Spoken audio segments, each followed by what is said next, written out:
રાજ્યમાં અને અમદાવાદમાં જે પ્રકારે અકસ્માતોની ઘટનાઓ વધી રહી છે તેને જોતા હાઈકોર્ટ દ્વારા ચિંતા વ્યક્ત કરવામાં આવી છે। હાઈકોર્ટે કહ્યું છે કે અમદાવાદમાં અત્યારે જે પરિસ્થિતિ છે મુંબઈ જેવી થઈ રહી છે। મોડી રાત સુધી લોકો રસ્તા પર હોય છે અને રાત્રે 3 વાગ્યા સુધી રસ્તાઓ પર મોટી સંખ્યામાં અવરજવર રહે છે। ત્યારે હેલ્મેટ અંગે તથા ટ્રાફિકની સમસ્યા મામલે પોલીસની કામગીરી પર પણ હાઈકોર્ટે સવાલ ઉઠાવ્યા।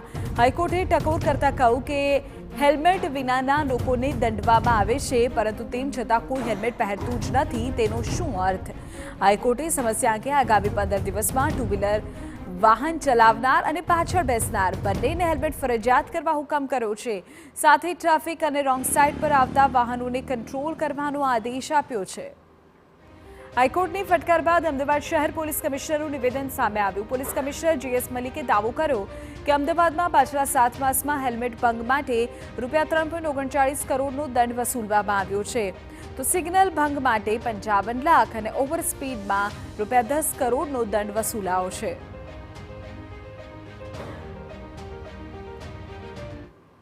હેલ્મેટના જે કેસો છે એને પણ આપણે ખાસ કરીને જે સરખેજ ગાંધીનગર હાઈવે છે, સરદાર પટેલ રિંગ રોડ ઉપર છે, જે લોકો વગર હેલ્મેટના ચાલે છે એના ઉપર આપણે ફાઇન કર્યા છે। કેમ કે ફાઇન કર્યા છે એવું માની શકાય કે ભવિષ્યમાં હેલ્મેટ ખરીદીને પછી હેલ્મેટ પહેરીને ચલાવશે।